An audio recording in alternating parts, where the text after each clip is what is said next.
ಕಳೆದ 2 ದಿನಗಳ ಹಿಂದೆ ಬೆಳಗಾವಿ ಜಿಲ್ಲೆಯ ಅಥಣಿ ತಾಲೂಕಿನ ಕೊಕಟನೂರ ಗ್ರಾಮದ ನ್ಯಾಯವಾದಿ ಸುಭಾಷ್ ಪಾಟಣಕರ್ ಅವರು ಕಾಣೆಯಾಗಿರುವ ವದಂತಿ ಹಬ್ಬಿತು. ಈ ಕುರಿತು ಅಥಣಿ ಪೊಲೀಸ್ ಠಾಣೆಗೆ ದೂರು ನೀಡಲಾಗಿತ್ತು. ಇದರ ಬೆನ್ನಲ್ಲೇ ತನಿಖೆ ಶುರು ಮಾಡಿದ ಅಥಣಿ ಪೊಲೀಸರಿಗೆ ಹಳಿಯಾಳ ಗ್ರಾಮದ ಹೊರವಲಯದ ಕೃಷ್ಣಾ ನದಿ ಸೇತುವೆ ಮೇಲೆ ಬೈಕ್ ಬಿಟ್ಟಿರುವ ಶಂಕೆ ವ್ಯಕ್ತವಾಗಿತ್ತು. ಬೈಕ್ ಆಧಾರದ ಮೇಲೆ ನದಿಯಲ್ಲಿ ಬಿದ್ದಿರುವ ಶಂಕೆ ವ್ಯಕ್ತಪಡಿಸಿದ ಪೊಲೀಸರು ನಿನ್ನೆಯಿಂದ ಅಗ್ನಿಶಾಮಕ ಹಾಗೂ ಎಸ್ಡಿಆರ್ಎಫ್ ತಂಡದಿಂದ ಶೋಧ ಕಾರ್ಯ ಶುರು ಮಾಡಲಾಗಿತ್ತು. ನ್ಯಾಯವಾದಿ ಸುಭಾಷ್ ಪಾಟಣಕರ್ ಕಾಣೆಯಾಗಿರುವ ಬಗ್ಗೆ, ಕುಟುಂಬಸ್ಥರ ಕಿಡ್ನಾಪ್ ಹಾಗೂ ಕೊಲೆ ಆರೋಪಗಳ ಬಗ್ಗೆ ಅನುಮಾನಗಳು ವ್ಯಕ್ತವಾಗಿದ್ದವು. ಕಾಣೆಯಾದ ವಕೀಲರು ಕೃಷ್ಣಾ ನದಿಯಲ್ಲಿ ಶವವಾಗಿ ಪತ್ತೆಯಾಗಿದ್ದು ಕುಟುಂಬಸ್ಥರ ಆಕ್ರಂದನ ಮುಗಿಲು ಮುಟ್ಟಿದೆ. ಕಾಣೆಯಾಗುವ ಮಾರನೇ ದಿನವೇ ಅಣ್ಣನ ಮಗನ ಮದುವೆ ಇತ್ತು. ಮಗನ ಮದುವೆ ಲಗ್ನ ಪತ್ರಿಕೆ ಹಂಚಿ ಮದುವೆಯ ಖುಷಿಯಲ್ಲಿದ್ದ ಕುಟುಂಬಕ್ಕೆ ನ್ಯಾಯವಾದಿ ಸುಭಾಷ್ ಅವರ ಸಾವು ಆಘಾತ ತಂದಿದೆ.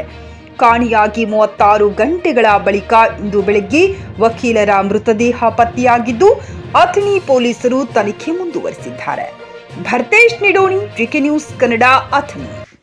ಗ್ರಾಹಕರ ಸ್ಯಾಟಿಸ್ಫ್ಯಾಕ್ಷನ್ ನಲ್ಲಿ ನಂಬರ್ 1 ತೃಪ್ತಿದಾಯಕ ಶೋರೂಮ್ ನಿಮ್ಮ ಎಸ್ಪಿ ಟಿವಿಎಸ್ ಶೋರೂಮ್ ನಿಮಗಾಗಿ ತಂದಿದೆ ಹೊಸ ಮಾಡೆಲ್ಗಳ ಹೊಸ ಬೈಕ್ಗಳು. ರೈತರಿಗಾಗಿ ಅನುಕೂಲವಾಗಿರುವ ಸೂಪರ್ ಎಕ್ಸೆಲ್ ಕೂಡ ಲಭ್ಯ.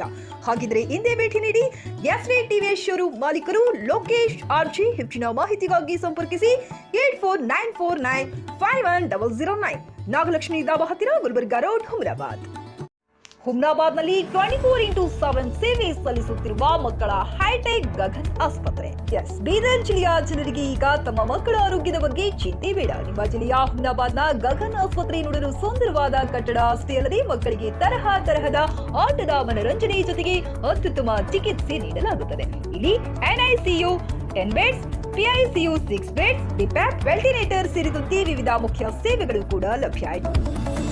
ಹೆಚ್ಚಿನ ಮಾಹಿತಿಗಾಗಿ ಭೇಟಿ ನೀಡಿ ಗಗನ್ ಆಸ್ಪತ್ರೆ, ಪೊಲೀಸ್ ಠಾಣೆ ಹಿಂದುಗಡೆ, ಹುಮ್ನಾಬಾದ್. ಸಂಪರ್ಕಿಸಿ 9620618472 ಅಥವಾ 8846666532.